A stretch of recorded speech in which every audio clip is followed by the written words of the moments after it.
Hello everyone and welcome to today's webinar, 5 Key Components for Establishing and Optimizing Lead Nurturing Campaigns.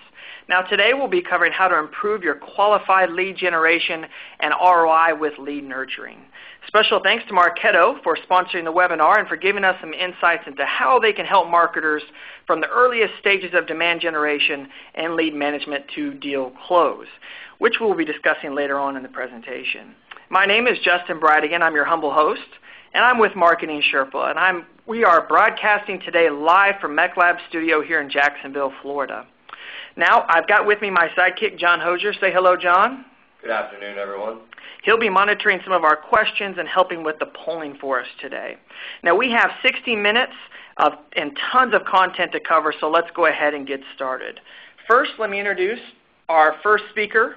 Is Jen Doyle. She's the Senior Research Manager here at Marketing Sherpa, and she covers lead generation, B2B marketing, social media, search engine marketing.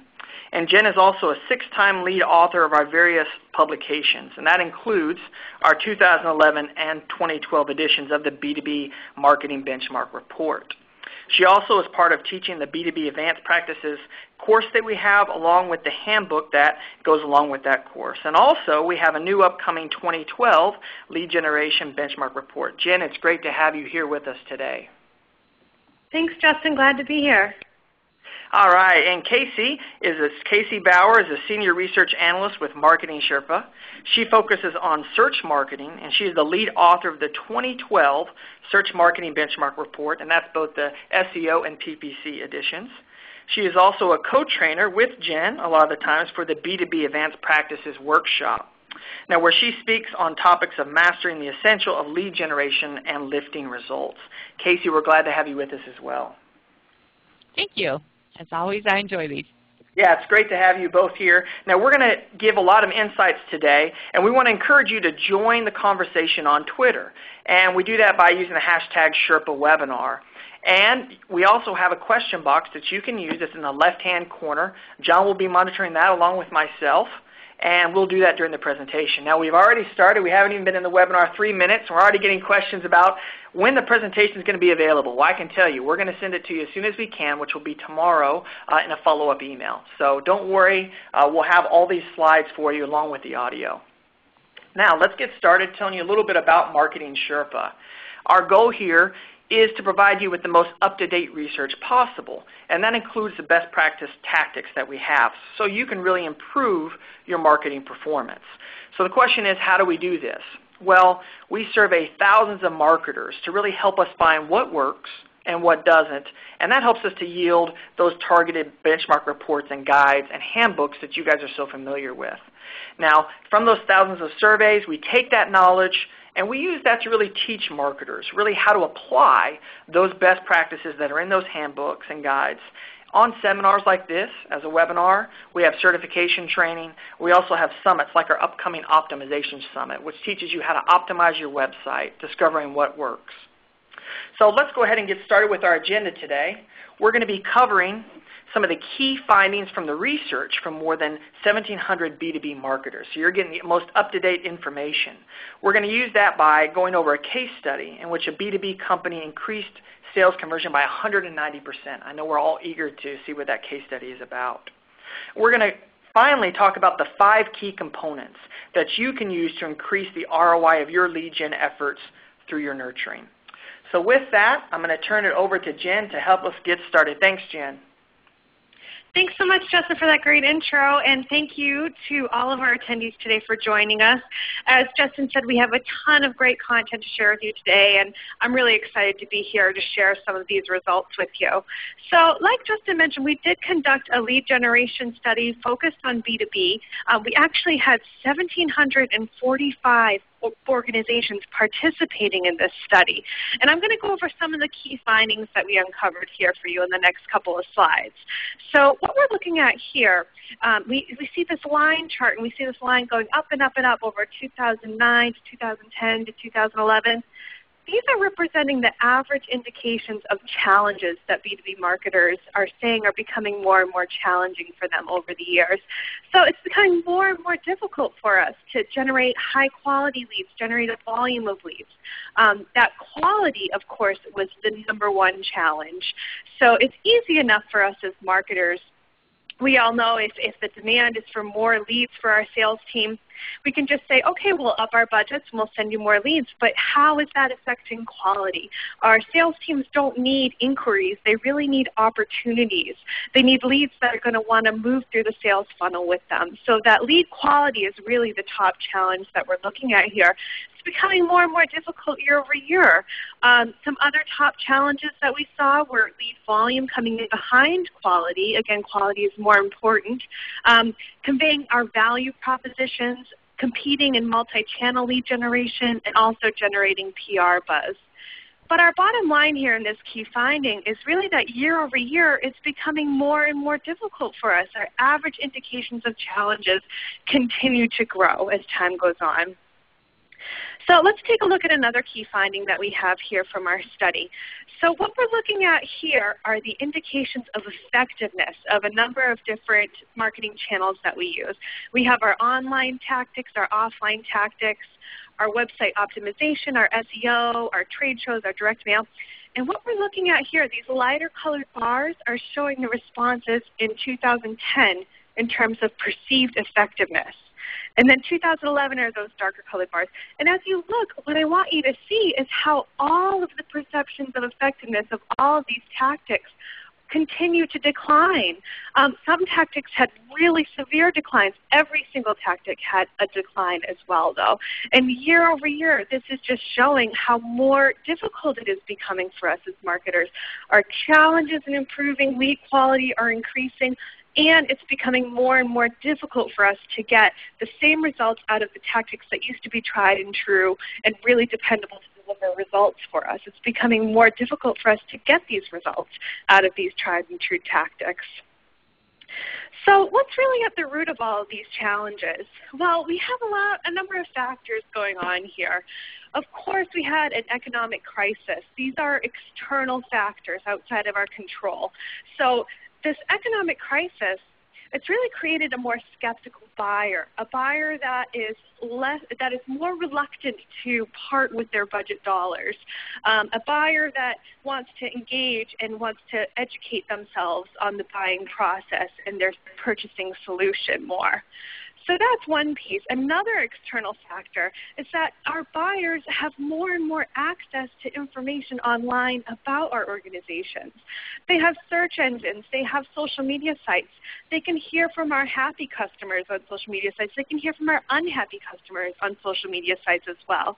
And these opinions, I'm sorry to say, are going to be much more highly regarded than anything coming directly from our company. So we've got all of these external factors going on. We've got a skeptical buyer. We've got a buyer that's empowered with the information they have access to online. And so they don't need to engage with our sales teams. They don't actually need to talk to us to learn a lot of the information that they're looking to seek to support their buying decision. So those are our external factors. There's a lot of internal factors going on too, and some of the ones that we've discovered in this study. What we have found is that adoption to some of the latest practices to change the way that we're marketing to these changed buyers, the adoption is really slow. But I want to know what you guys are doing out there before I give you some of those results. So if you could please participate in this poll and quickly identify which tactics you currently use within your organization. So have you identified your sales and marketing funnel?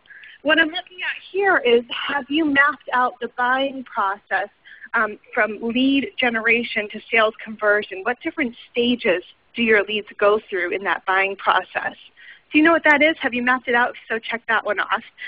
Are you screening your leads before you're sending them to sales? Or do all leads immediately go to sales once they convert on your landing pages? That's a very critical piece that we're going to talk about later in this webinar. Have you established lead scoring? These lead scoring campaigns are going to help you with your screening. So if you're currently scoring leads in order to support that screening before they go over to sales, check that off, and we'll see how many of you are doing your lead scoring. And also, the primary topic that we're going to be talking about today, are you nurturing your leads? Or if you're doing none of the above, feel free to select that as well. So let's take a look at some of our results. We have really good participation. So we have about the greatest level of participation we have here is about a quarter of attendees using any one tactic. So a quarter of you are using any one of these funnel optimization tactics. Thanks everyone for participating. Let's take a look and see how that compares to some of our data from the study. So we asked our 1,745 B2B marketers which of these practices they were currently using. And again, we found, just like in today's attendees, that the majority have not actually started adopting some of these practices. So these are these internal factors that we were talking about that are really contributing to our increasing challenges. It's becoming more difficult for us, and our buyer has changed. We must also change the way that we're marketing to that buyer. So for example, we have 68% of our study participants, they had not identified their funnel. Before you can optimize a lead's progression through that funnel, of course you have to map out what that process looks like first. And this next stat is a big problem. 61% send all leads directly to sales. However, our research shows that only 27% of those leads will actually be qualified and ready to engage with sales at time of conversion. So the majority of leads going over there aren't even ready yet. 79% have not established lead scoring, and 65% have not established lead nurturing. So in addition to all of our external factors out of our control, these are things that are in our control that we can change and that we can start adopting some of these proven best practices in order to convince and convert some of these modern buyers and really improve our lead generation ROI. So let's take a look at a question here on this next slide, looking at how can we go about generating more high-quality leads and improve lead generation ROI. Well, Casey and I are going to dedicate the rest of the time we have here on this webinar to help address these questions for you and show you how you can achieve these goals and overcome the increasing challenges that are facing your organizations every day. And so we're going to start with a case study on Jaspersoft, and they used some of these funnel optimization tactics, and they got some really great results. So Casey, why don't you take it away? Sure. Thank you, Jen. You know, I always like starting with a case study because, you know, when we're talking about all of these best practices and these techniques, it can sometimes be really difficult to apply best practices if you haven't seen real examples of what success looks like. And so I think this particular case study about Jaspersoft does a wonderful job of showing how you can implement a lead nurturing effort that encompasses segmentation, scoring, and automation. Well, let me just give you quickly a little bit of background. Jaspersoft's a B2B software developer, and they had successfully generated this large database of open source clients. But now they needed to figure out how to move them through the funnel and convert them to paying customers. And this, excuse me as I, there we go. This quote from their VP of Marketing, I think, really underscores that idea of, you know, some of what we were looking at earlier, that they didn't need to generate more leads. They actually needed to be able to do more with the leads that they already had. So what did they do? They actually created this powerful combination that covered profiling and segmentation, automated campaigns, outbound promotions, and lead scoring, and then they rolled this out in 7 steps. They executed it in 7 steps, and you'll see how, you know, they merged and segmented their databases. They had those outbound communications. I mean, everything was so systematic, and you'll notice, and this is the key point, is that only on step number 7 is when they would route the leads to the appropriate salesperson. So they spent all of this time qualifying those leads, and that's how they ensured that the leads that they actually passed on were high quality. I mean, like Jen said earlier, the sales team does not need inquiries. They need full-fledged opportunities, and so that's what they work to achieve. That gives you a little bit of an overview. Let's get into some of the specifics. So the first thing that they really needed to focus on was how to improve how they communicated across their customer segments. Now, as I mentioned, they had this huge database of open source developers, but mixed in that database, they also had paying customers. And as you can probably tell by how I just described them, I mean, those audiences were very different from one another. They had distinctive needs and traits. And so Jaspersoft really wanted to figure out how they could provide information to these different user profiles. Now, if they had any shot at being able to customize their communications, they had to first figure out how they could centralize all of their different marketing and sales systems and then segment that database. And they did that by successfully implementing this marketing automation solution. And that merged all of their disparate systems into this centralized database that could track and record all the key customer, prospect, and community activity. So once they had that database in place, they now segmented it. And they actually took a two-phase segmentation approach. I mean, the first was very general, very broad. It just looked at whether somebody was a paying customer or an open source developer. But then they went a little bit further, and they did more granular segmentation. So for example, if they had a contact that downloaded a technical white paper, that person would be tagged as a developer. Somebody else that downloaded a paper on the benefits of building versus buying a BI system, that prospect would be tagged as an economic buyer. So all of this robust segmentation really helped them apply it to their scheduled outbound communications. And they then sent out these communications around 4 nurturing tracks. So their next area of focus was qualification and scoring. And I think to help you understand this the best, I'll give you a before and after. Now, before they had their automated marketing solution in place, they used one registration form for every single piece of content a prospect downloaded, no matter how many times that prospect would come back to the website. So they did not use, or to be more precise, weren't able to use any type of demographic or behavioral scoring at all. So you could see that that can really impede their effectiveness. Now, after they put their technology solution in place, they could be much more systematic in their lead assessments because now they use this dynamic registration form. And that would ask prospects for different information, either based on the action they were taking or the information that was already contained on them in the database. So let me give you a couple of scenarios. Say a prospect first came into the database by downloading the open source edition of their software. Well, for Jaspersoft, they considered that a really entry-level activity because the user only had to submit their name and email address. And so that activity was assigned a really low score. But then they would watch that prospect over time, and they would see what else that prospect would do. So say they downloaded a white paper or attended a webinar or purchased advanced documentation. Each of those actions would require that that user give more information. And then those actions would also receive a score that reflected the prospect's likelihood of becoming a commercial lead. Only when that score then reached a set level would that name be sent over to the sales rep for follow-up. The next thing is triggered nurturing and handoff. And I'll walk you through the flow here. So let's say a user downloaded the 30-day trial version of the company's professional software. Well, they would be scheduled to receive 5 scheduled emails over the course of that 30-day period. And those emails, they were intended to really help prospects install and use their software and really become familiar with it. Now, this is the key point. If at any point the recipient took any type of action on those 5 automated emails, like say they clicked on a link or something, they were routed into one of 40 automated sub-campaigns. And if they took an action that indicated a readiness to buy, like signing up for a training course, then those leads were immediately fast-tracked off to sales. So here are their results. And as we alluded to at the beginning, they achieved this 190% increase in their sales conversion. And the highest close rate came from prospects who asked to be contacted by sales.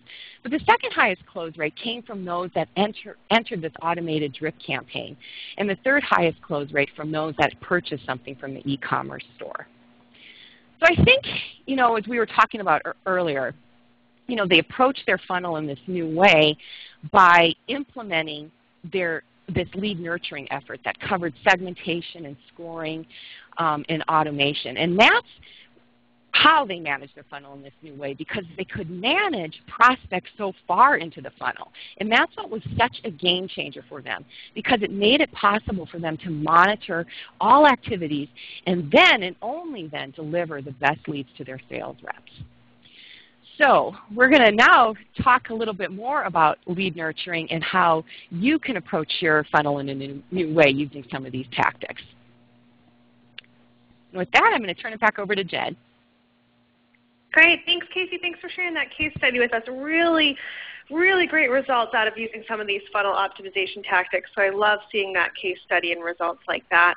So like Casey mentioned, we're going to look at how we can go about approaching the funnel in a new way, just like Jaspersoft did to get that 190% increase.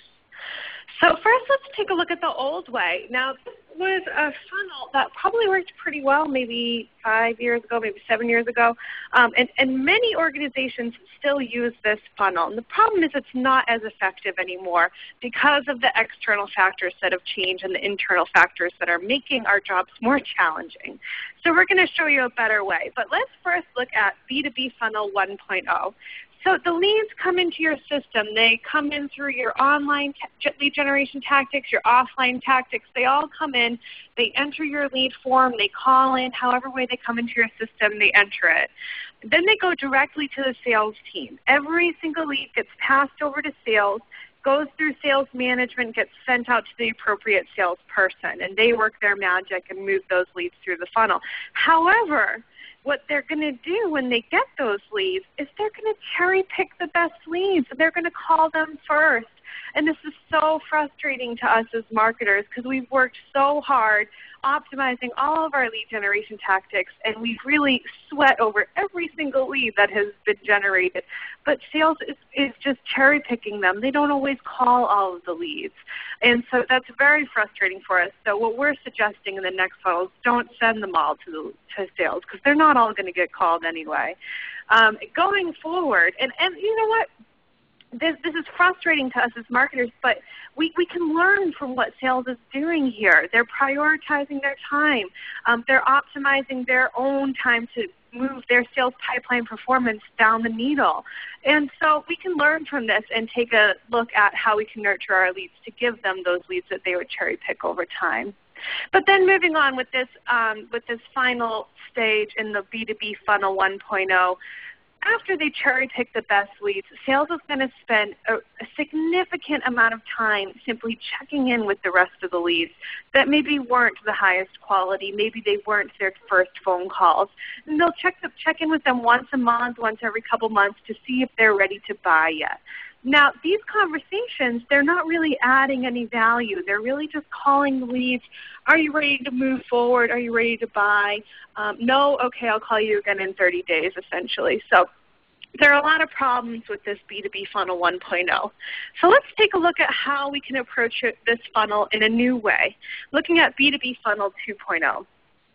So in this funnel, qualified lead criteria is established. So you work with sales to identify what specific criteria they want to see in a qualified lead that is ready and willing to engage with them and is going to move forward in the sales process.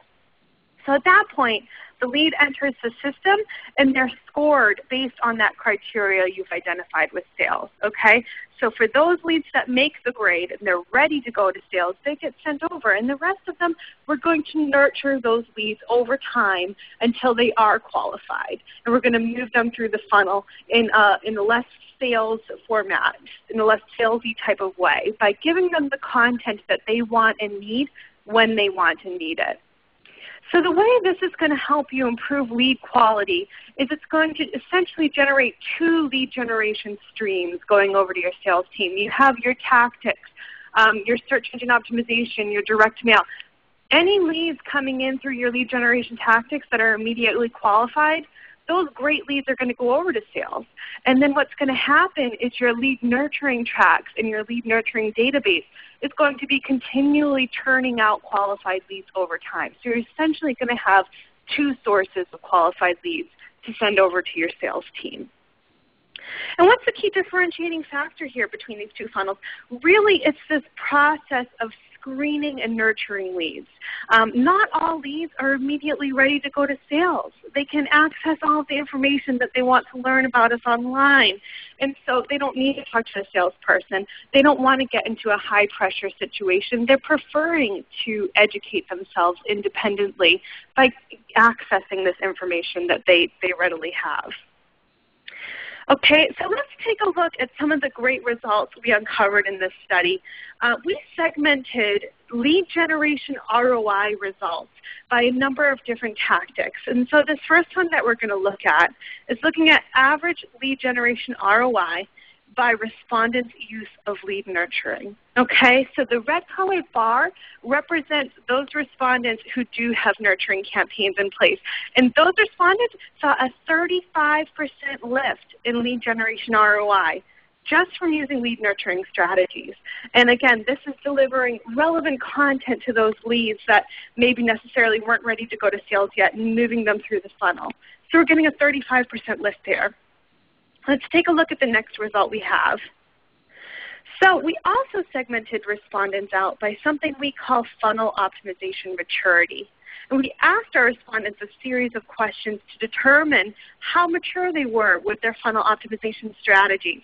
Do they have processes in place, for example, for lead scoring and lead nurturing and all of these things that we looked at earlier? And what we found is that those organizations who were most strategic with funnel optimization actually got a 65% lift in lead generation ROI. So we're getting even better here. And what we're seeing is that the combined use of these tactics is becoming more and more effective than using just one tactic in and of itself. So we had a 35% lift just for lead nurturing, and now we're getting 65% for incorporating more strategic funnel processes. Okay? And here on the next slide, we see the greatest lift that we've experienced yet. And that is for using marketing automation software. So for those organizations that indicated they had implemented a marketing automation software solution, they saw a 163% increase in lead generation ROI, which is just huge. And what this is just really representing is the full use of all of these funnel optimization tactics. Okay, so typically when an organization has an automation solution in place, through their process of implementation, they're developing their qualified lead definition. They're developing their lead scoring campaigns. They're developing their lead nurturing tracks and segmenting them out. And so just through the process of having this software, it's enabling them to do all of these processes, and they're using them in conjunction.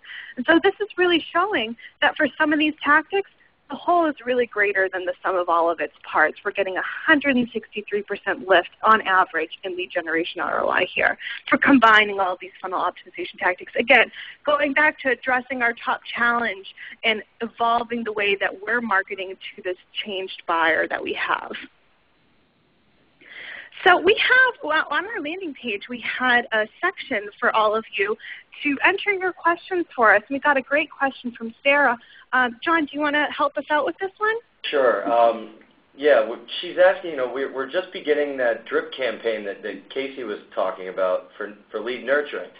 So she wants to know how to distinguish a prospect from a lead, and then what the best way is to develop content for both of those audiences.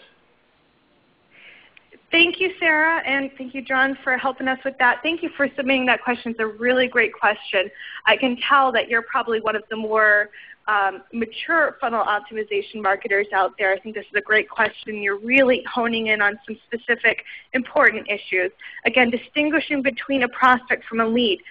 Which leads are actually a lead and ready to go to sales. So we're going to look at all of that in the next 5 steps, and we're going to address these questions here through our 5 key components for lead nurturing. We have segmentation is first and foremost. We're going to have to identify which leads are ready to go to sales and which content is going to go out to different types of leads, prospects, and inquiries. We're going to develop our content for those channels, send them out, perfect our timing, and optimize all of these 5 tactics over time.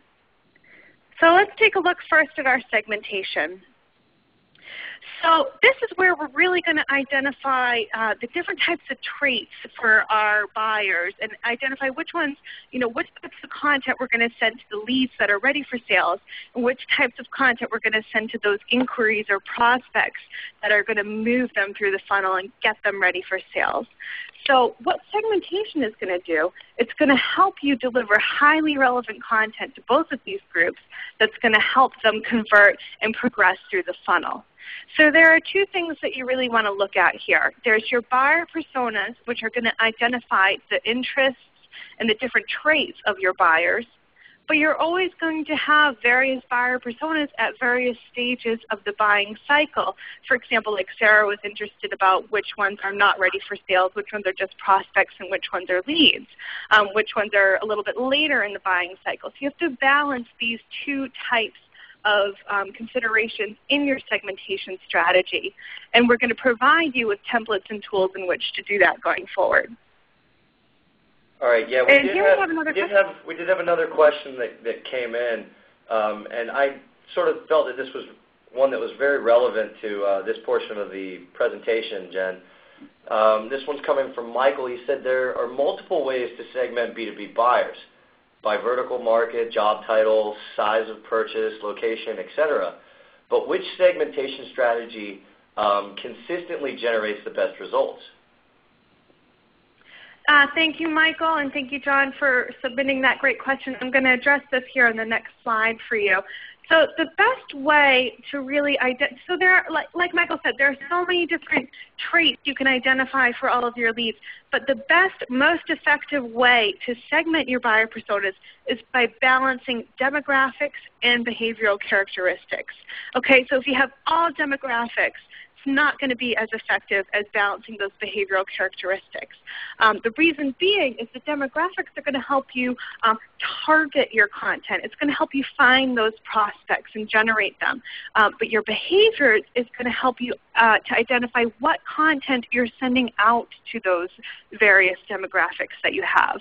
So the most important thing that you want to consider here is balancing these two types of traits.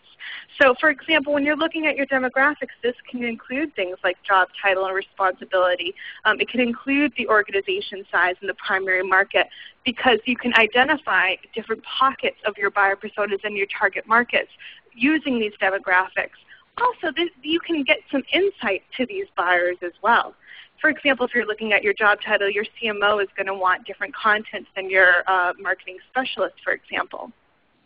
And then the behaviors are so important to consider. You know, why are these various buyers concerned about their purchase? What are their questions that they ask their sales team? What are their interests, their motivations, their expectations for making these purchases? So the important thing, again, is to balance demographics and behaviors in your buyer persona traits and make sure that these personas that you develop are completely research-based, okay? Because we're all going to have opinions. Our sales team are all going to have opinions on who our buyer personas are. But until we back that up with solid research, we're really just going on a hunch, and this is too important to not back up with research. So you want to get in touch with your buyers, interview them, conduct a survey, talk to your sales team, use all of your research resources that you have at your disposal to develop these personas to make sure that they're really solid, okay? So we're going to move on to the next topic, which is looking at content with segmentation. And I have an exercise that I wanted to go through with all of you guys. For those of you who are nurturing, I want to hear about what types of content you have found to be the most successful in your nurturing practices. So you can send your most effective types of content to us via the chat tool, or also tweet us at the hashtag #SherpaWebinar. And Casey's going to be chiming in with some of your recommendations and some of your experiences in real time that we're experiencing here with this group of attendees. So as you guys are doing that and thinking about that, I'm going to move on and talk to you a little bit more about our segmentation strategy for lead nurturing. So let's first look at our early buying cycle stages. So this is really called engagement nurturing. And this is targeting those early buyers that just converted. Maybe they're not ready to go into sales. Maybe they're engaging in the independent research phase still. What we want to do with these buyers is we want to build stronger relationships with them, and we want to increase their interest over time. And so a really effective type of content that we have found for this is really thought leadership articles. Again, we have to look at our buyer personas here and what types of content they want to receive. But in general, you can think about articles, thought leadership content, best practice articles, and things of that nature. And actually, Jen, totally echoes some of the comments that we got coming in. A number of people said they were sharing educational content, not content that's so sales heavy, but that idea of thought leadership content, how-to videos, white papers, things that their target markets really want to learn about. Absolutely, and I love that comment about not being sales heavy here in the early buying cycle stage, because again, these buyers, they're learning about you through unbiased sources online. So you want to make sure that you're trying to make your content as unbiased as possible here. So keep it to thought leadership. Let's take a look at our next buying stage, looking at early to mid buying cycle stages. So let's talk about an outreach nurturing campaign. So this targets early to mid-stage buyers, and these are really great campaigns because they can be used either to capture new leads or permissions. They can also capture additional data on leads that you already have in the system. So say you've generated your leads, they're not ready to go to sales yet, and you need to learn more about them in order to determine whether or not they're ready to go to sales. You can use an outreach nurturing campaign to collect more information on those leads in order to determine, okay, are they ready yet or not, or do we need some further nurturing there? The key in the outreach nurturing campaign is to make sure you're providing them some piece of content or material that's going to be perceived as really, really valuable to that buyer, and that's going to motivate them to be able to fill out another form and submit it. So there's a real value exchange going on here with an outreach nurturing campaign. So for example, a really great white paper or a report that's really relevant to their interests or their needs at that time. So let's move on, looking at another early to mid buying cycle stage. We have our ongoing nurturing. So this can really be applied to early to mid. Also, this ongoing nurturing campaign can be applied to late buying cycle stages as well. What your ongoing nurturing campaign is really going to focus on is just staying top of mind and, continually communicating with your buyers through this ongoing strategy. A lot of organizations execute this through a monthly newsletter, but if you're not segmenting your monthly newsletter, that's not really nurturing, because we want to deliver relevant content, and you're going to improve that relevance by segmenting that newsletter, not just by sending out one blanketed newsletter to all different types of personas that you have at all different stages. So you want to make sure, if you're going to use your newsletter as part of your ongoing nurturing campaign, pay some attention to segmentation here to really improve the relevance and the engagement. Jen, before you move off that slide, there was an example that came in about an outreach nurturing, probably something effective for outreach nurturing. Carolyn was saying that once they've engaged the prospects a little more, they send them an email for a web drawing.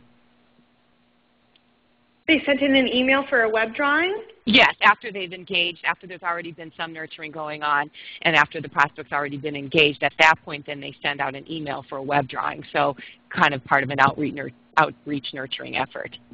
Yeah, you know what, that's a great example, because that's going to be a really great incentive for someone to fill out a new form because they can win a prize or get that drawing. That's a great example. So our next type of nurturing strategy is really looking at conversion nurturing. And this is really focusing on, we're moving into those later buying stage leads now at this point. And we're really looking at supporting sales conversion at this stage of the game. So marketing really can support sales conversion with the types of materials that they send out to these leads and really encourage them to make their purchasing decision. We can send them things like buyer's guides that's going to help them evaluate their various decisions and lead them to our solution, of course. We can also provide them with ROI calculators to help them do some internal selling if they have multiple decision makers in-house they're trying to convince. There are a couple things that we have to keep in mind with these conversion nurturing campaigns. Marketing can send some really powerful content out to these leads. Most of the time, these leads have already been passed to sales. They're engaging in the sales process. They're moving forward. So a couple things you want to keep in mind. You want to prevent any sort of duplicate content going out to those leads. So you could be sending them the buyer's guide, but if you don't have a lot of efficient tracking in place, Your salesperson may have already sent them that buyer's guide. So you have to make sure you have really intricate, detailed tracking of content going out to those leads, and you want to make sure that sales is in the loop in terms of what's going out to them. But again, consider a conversion nurturing campaign for your later stage leads. And moving on, once we've moved our leads through these nurturing campaigns, we've moved them through the funnel, they've become new customers, let's not forget about our leads after they buy from us, because in marketing we've learned so much, we've invested so much time learning about these different personas, nurturing them through the cycle. Let's use this information to really help improve the customer experience, especially in the first 30 days. And what this is going to be good for, it's going to pay back marketing, because it's going to help you encourage things like repeat purchases and referrals and improved reputation. So let's look at this new customer buying nurturing as part of our marketing strategy. And what we want to send to them is things like how-to information, getting them up and started, giving them support, giving them opportunities to interject and ask us their questions. So it's really important, again, at the end of the cycle, once our leads have become customers, let's not leave them hanging. Let's consider some new customer nurturing there. All right. Now, I do have one more question, and it's coming to us from Carrie. I know it doesn't necessarily go along with the buying stages, but I still feel like it's pretty relevant to the content today.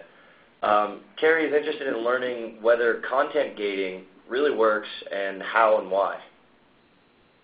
Thanks, John and Carrie. This is a great question. Content gating is a big issue out there because we have a lot of content that we have to put out for search engine optimization purposes, and it's really hard to gate that content and also get ranked, right?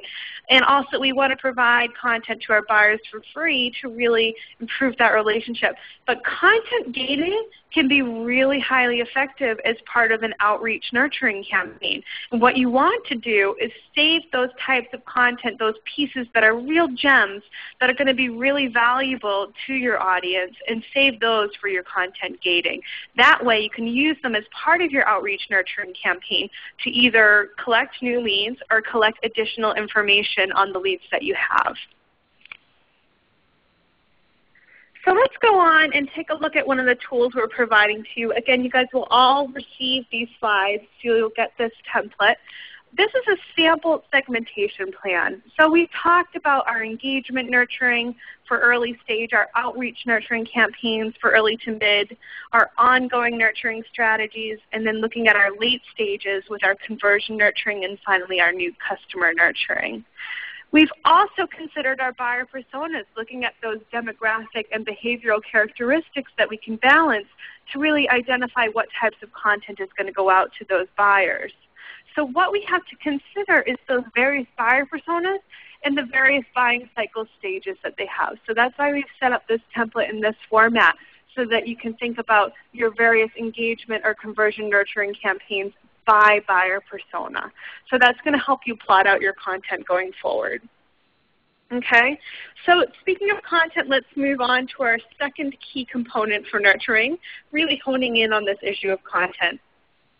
So content is becoming such a huge importance to B2B marketers today, but it's also such a great challenge.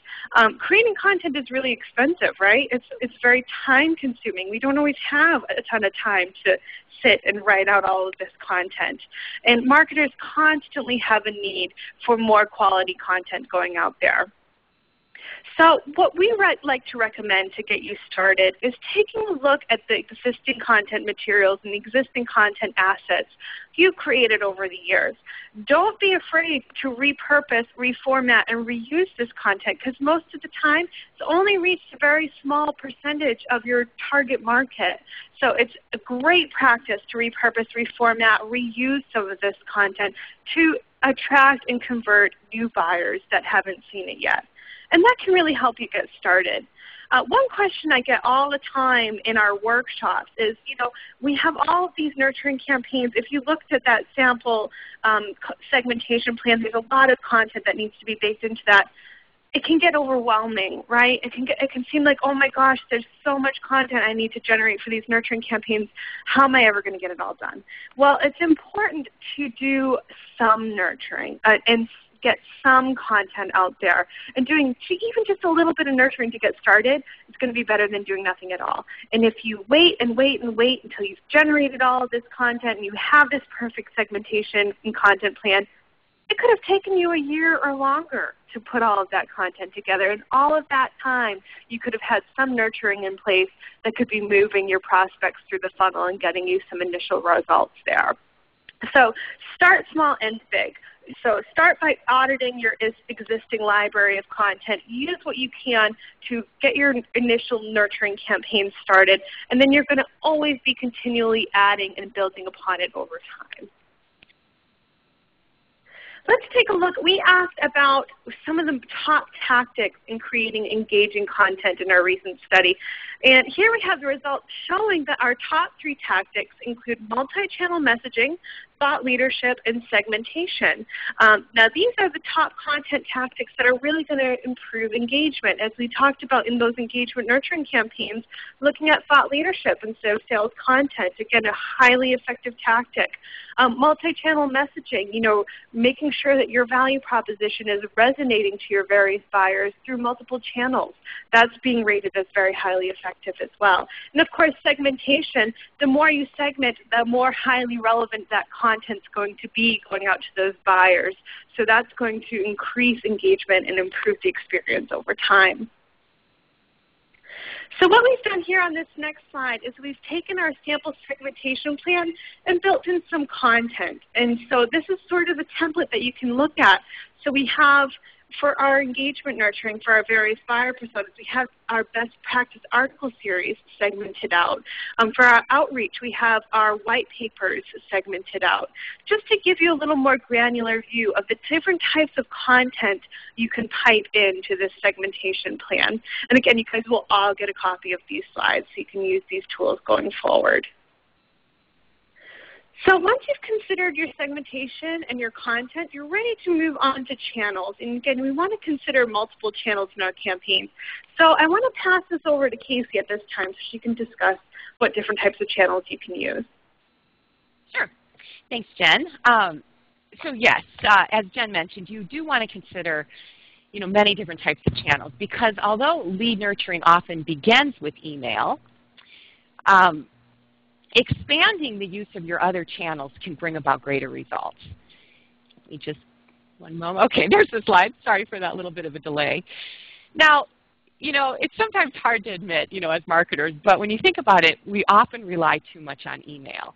But the beauty about thinking about other channels is that when you combine and mix up your channels and your techniques, that's how you keep the conversation fresh and effective. So in this step, you really want to think about how you can interact in as many ways as possible.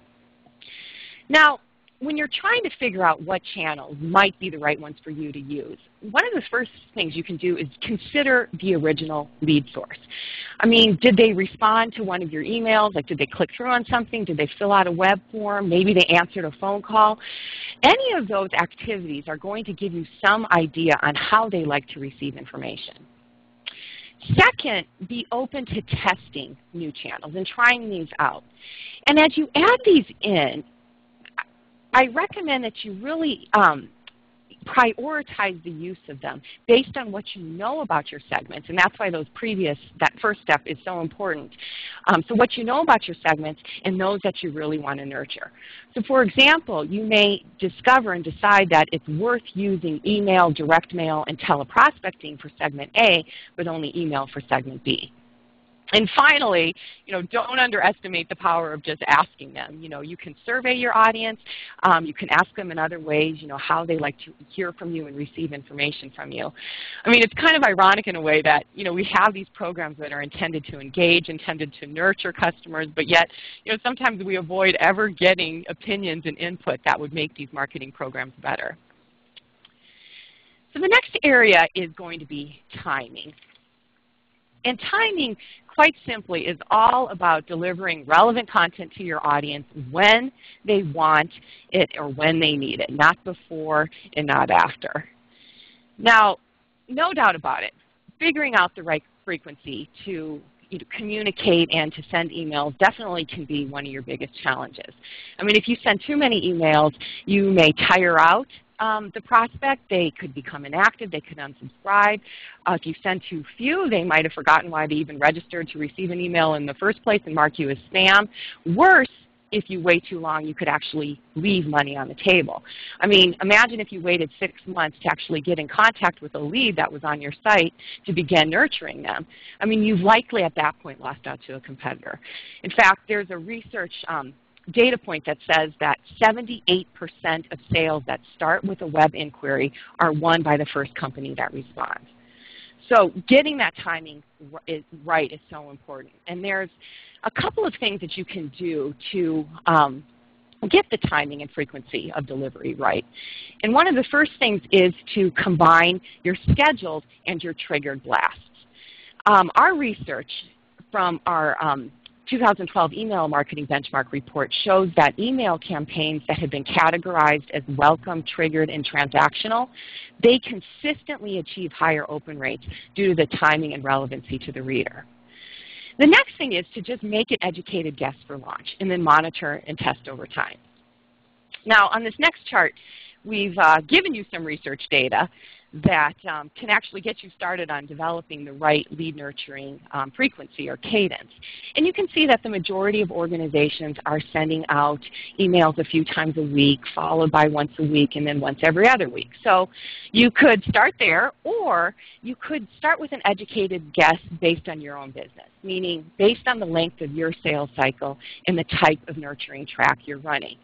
And that's important to keep in mind because nurturing cadence entirely depends on your buyer and where they are in the buying process. So to illustrate that, I mean, think about if you're in the trial or activation phase, or if they're in the trial or activation phase.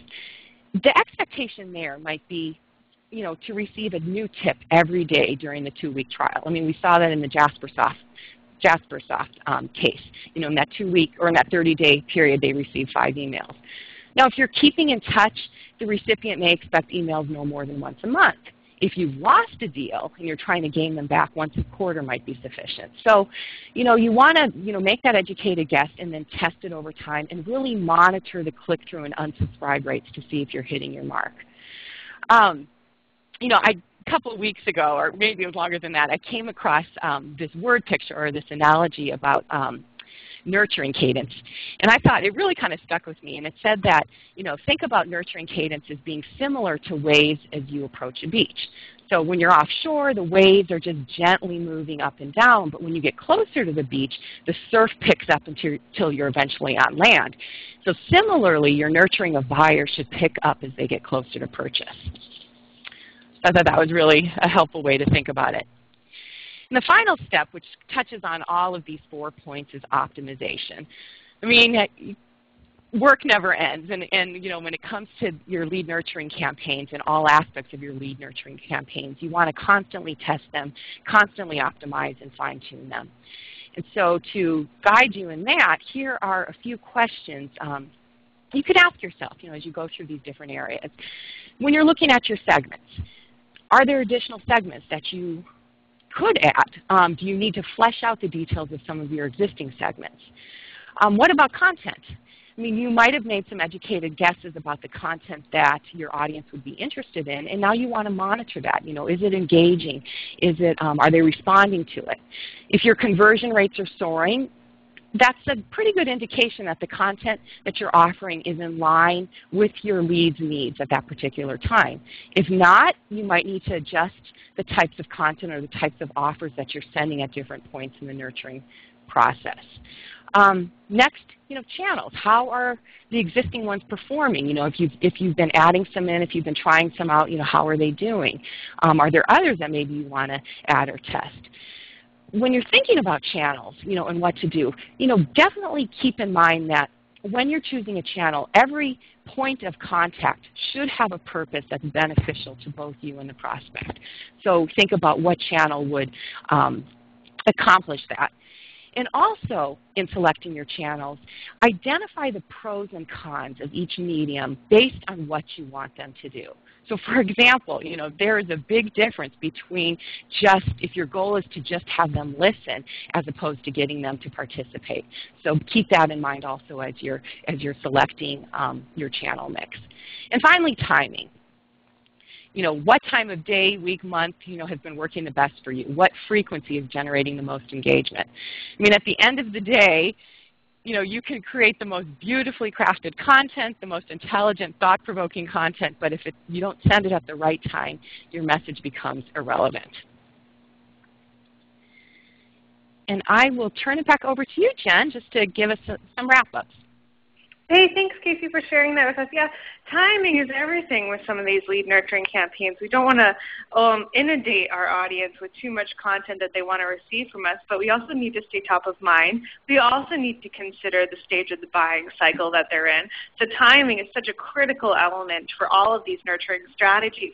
And you guys can all use those templates that are going to be provided as part of this PowerPoint presentation going forward to help organize your timing going forward with your campaigns.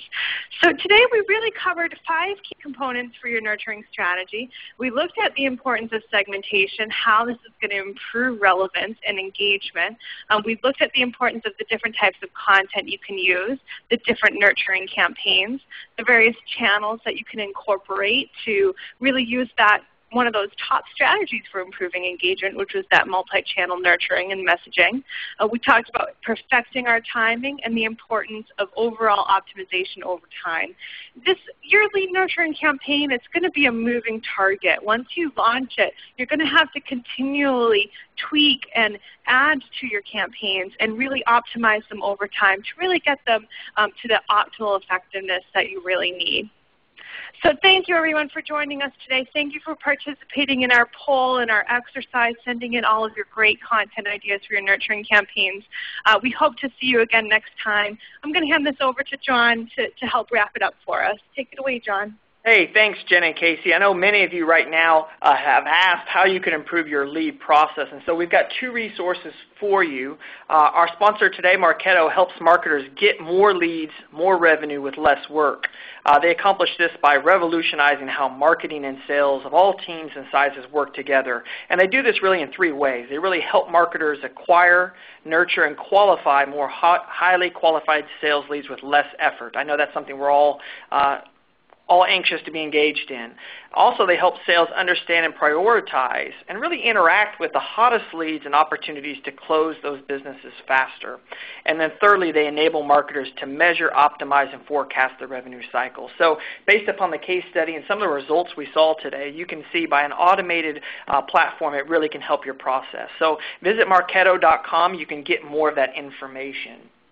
Now, we are offering a lot of the benchmark data that you had heard from today from Jen and Casey. We have a special offer on this research. Right now, you can save $100 off the 2012 B2B Marketing Benchmark Report. And this will really give you the insights on what is and isn't working in B2B marketing today.